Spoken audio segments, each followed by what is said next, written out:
नमस्कार। पठन पाठन हिंदी व्याकरण मंथन में आपका स्वागत है। अब तक हमने वर्ण के बारे में बहुत कुछ पढ़ा। आज हम वर्ण और वर्ण से बने शब्दों पे कुछ रोचक तथ्य हैं, उसमें आज हम चर्चा करते हैं और जानते हैं कि किसी अक्षर या किसी शब्द पे विशेष बल देने से या उसमें बीच में ठहराव करने से उसके अर्थ में किस प्रकार परिवर्तन होता है। तो चलिए इन्हीं तथ्यों के मद्देनज़र आज हमने चर्चा का विषय लिया है बलाघात, संगम और अनुतान। पहले हम ये बलाघात, संगम और अनुतान का अर्थ समझ लें कि ये होता क्या है। पहले हम बलाघात का अर्थ समझते हैं। यहाँ पर बलाघात जो है दो शब्द के मेल से बना है, बल और आघात। बल का मतलब होता है ताकत और आघात का मतलब होता है प्रहार। कहने का मतलब है कि बोलते समय किसी अक्षर या शब्द पर दिया जाने वाला बल या किया जाने वाला प्रहार बलाघात या स्वराघात कहलाता है। क्योंकि जो कुछ भी बोलते हैं, उच्चारण करते हैं, उसी के द्वारा आघात किया जाता है, उसी के द्वारा प्रहार किया जाता है, इसीलिए उसे स्वराघात भी कहते हैं। और चूंकि किसी अक्षर या शब्द पर प्रहार किया जाता है, इसीलिए उसे बलाघात भी कहते हैं। ये बलाघात तीन प्रकार के होते हैं। एक में है अक्षर बलाघात, 2 नंबर में है शब्द बलाघात और 3 नंबर में है वाक्य बलाघात। 1 नंबर में अक्षर बलाघात, अक्षर पे आघात किया जाता है, उस पे प्रहार किया जाता है, तो वही कहलाता है अक्षर बलाघात। कहने का मतलब है कि बोलते वक्त जब किसी अक्षर पर बल दिया जाता है और तब उस अक्षर का अर्थ बदल जाता है, तब वह कहलाता है अक्षर बलाघात। जैसे एक अक्षर है लो, यहाँ पर कहा जाए लो मतलब एक साधारण सा बोध होता है कि ये ले लो। संभव है वो लेने वाला ले भी सकता है, नहीं भी ले सकता है। अब उसी में इस पे बल दिया गया है, इस लो पे बल दिया गया है, लो। कहने का मतलब है कि इसे तुम्हें लेना ही पड़ेगा, यानी लो लो, इसे लेना ही पड़ेगा। इस लो पे बल देने से, इस लो पे प्रहार करने से इसका अर्थ बदल जाता है। उसी तरह से खुशी ही खुशी, यहाँ देखिए खुशी, खुशी मतलब प्रसन्नता, लेकिन यहाँ पर ही एक अक्षर है, ह दीर्घिकार एक अक्षर है जिसके द्वारा बल दिया जाता है कि खुशी ही खुशी, अर्थात बहुत खुशी है। और जब ही जोड़ दिया गया कि खुशी ही खुशी, यानी खुशी के अलावे और कुछ नहीं, सिर्फ खुशी, तो यहाँ पर ये ही पर बलाघात किया जा रहा है, इस अक्षर पे बलाघात किया जा रहा है, इससे अर्थ बदल जाता है। उसी तरह से यहाँ भी एक अक्षर है भी, अर्थात उसे भी लाना। इस भी पे जब बल दिया जाए कि उसे भी लाना, अर्थात और कोई तो आएगा सो आएगा, उसे अवश्य लाना है, बाध्यता की जा रही है कि उसे भी लाना। कहने का मतलब है कि यहाँ पर ये लो, ये ही और ये भी पे बलाघात किया जा रहा है, जिससे इस अक्षर का अर्थ बदल जाता है। क्योंकि यहाँ पर इस अक्षर पे ही बल प्रहार करने से इसका अर्थ बदल जाता है, इसीलिए ये अक्षर बलाघात कहलाता है। दूसरा नंबर में है शब्द बलाघात। यहाँ इसके अर्थ से ही स्पष्ट है कि जब शब्द पे प्रहार किया जाता है, यानी शब्द पे बल दिया जाता है और तब उस शब्द का अर्थ बदल जाता है, तब वह कहलाता है शब्द बलाघात। कहने का मतलब कि बोलते समय जब किसी शब्द पर बल दिया जाता है और उस बल देने की वजह से उस शब्द का अर्थ बदल जाता है तो वह कहलाता है शब्द बलाघात। जैसे चलो, यहाँ पर क्या है, चलो एक शब्द है। चलने का मतलब है कि उसे कहा जा रहा है कि अब यहाँ से चलो, एक साधारण सा बोध होता है, इसमें विशेष बल नहीं दिया जा रहा है। लेकिन जब यहाँ कहा जा जाता है चलो, यानी तुम्हें चलना ही पड़ेगा, उसे चलने के लिए बाध्य किया जा रहा है। उसी तरह से ये जितने भी विसर्ग वाले शब्द होते हैं वो शब्द भी शब्द बलाघात के ही तहत आते हैं, क्योंकि उन शब्दों में भी एक विशेष बल दिया जाता है। जैसे अतः, यानी इसीलिए, ऐसा हुआ है इसीलिए, अन्यथा नहीं। दुख, इस पर भी बलाघात दिया जा रहा है, इस पर भी बल दिया जा रहा है, इस दो पर भी, दुख पर भी बल दिया जा रहा है। उसी तरह से प्रातः, इस शब्द पर भी जो है सो, प्रात पर भी जो है सो बल दिया जा रहा है। अर्थात जितने भी विसर्ग वाले शब्द हैं वे शब्द शब्द बलाघात के तहत ही आते हैं। अब तीसरा नंबर में है वाक्य बलाघात। वाक्य का मतलब है कि शब्दों के सार्थक समूह को वाक्य कहते हैं, यानी उसमें एक से अधिक शब्द होते हैं तब वाक्य बनते हैं। जब किसी वाक्य पे प्रहार किया जाता है, बल दिया जाता है और तब उस वाक्य का अर्थ बदल जाता है तो वही कहलाता है वाक्य बलाघात।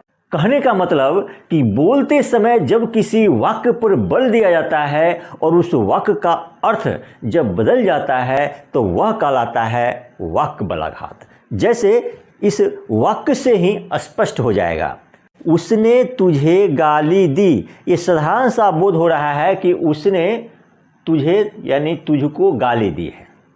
लेकिन अगर इसी को कहते हैं उसने तुझे गाली दी, अर्थात उसने तुम्हारे सिवा किसी दूसरे को नहीं, तुझे ही गाली दी है।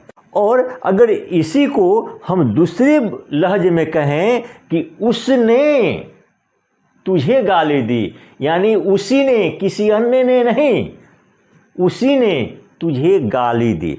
यहाँ पर उसने और तुझे, ये दोनों पे अलग अलग बल देने से इसके अर्थ में बदलाव आ जाता है। इसे ही कहते हैं वाक्य बलाघात। अब ये दूसरा वाक्य देखिए, खाओ मत छोड़ो। यहाँ पर क्या हुआ, खाओ मत छोड़ो, अर्थात इसे खा लो, छोड़ो मत, यानी इसे नहीं छोड़ना है। अगर इसी वाक्य को हम बोलते हैं खाओ मत छोड़ो, यानी इसे मत खाओ, इसे नहीं खाओ, अर्थात इसे छोड़ दो। यहाँ पर इस मत का क्या जो है, एक साथ जब खाओ के साथ मिला के बोले हैं तब उसका अर्थ अलग हो जाता है, और जब इस खाओ से अलग कर बोलते हैं तब इसका अर्थ बदल जाता है।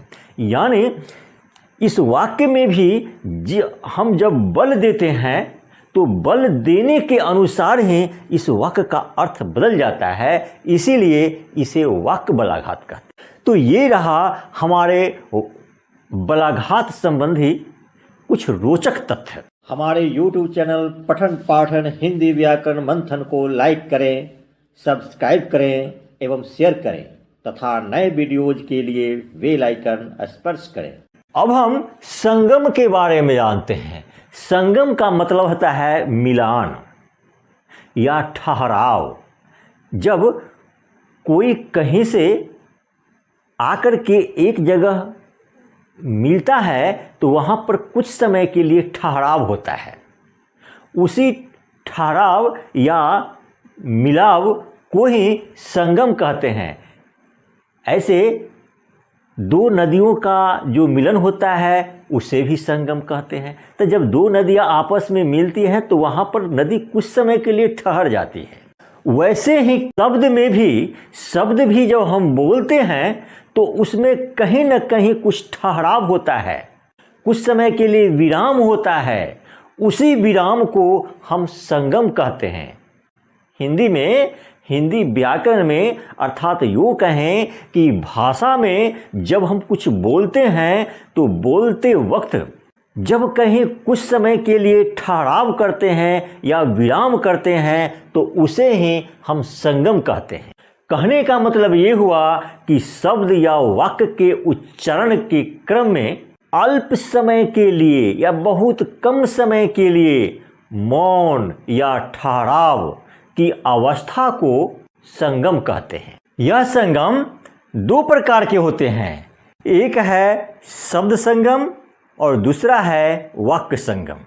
इस शब्द के अर्थ से ही स्पष्ट है कि शब्द में संगम, यानी जब किसी शब्द का उच्चारण करते हैं तो उच्चारण क्रम में कुछ समय के लिए मौन या ठहराव होता है, तब उसे शब्द संगम कहते हैं। कहने का मतलब है कि जब हम कुछ बोलते हैं तो बोलते वक्त शब्द के उच्चारण क्रम में कुछ समय के लिए या अल्पकालीन मौन या ठहराव की अवस्था को शब्द संगम कहते हैं। यानी शब्द के बीच में कुछ समय के लिए ठहराव या मौन होना शब्द संगम कहलाता है। जैसे पाली, ये पाली जो बोलते हैं तो पाली का मतलब है पीरियड, इंग्लिश में पीरियड बोलते हैं, यानी परीक्षा की प्रथम पाली द्वितीय पाली होती है।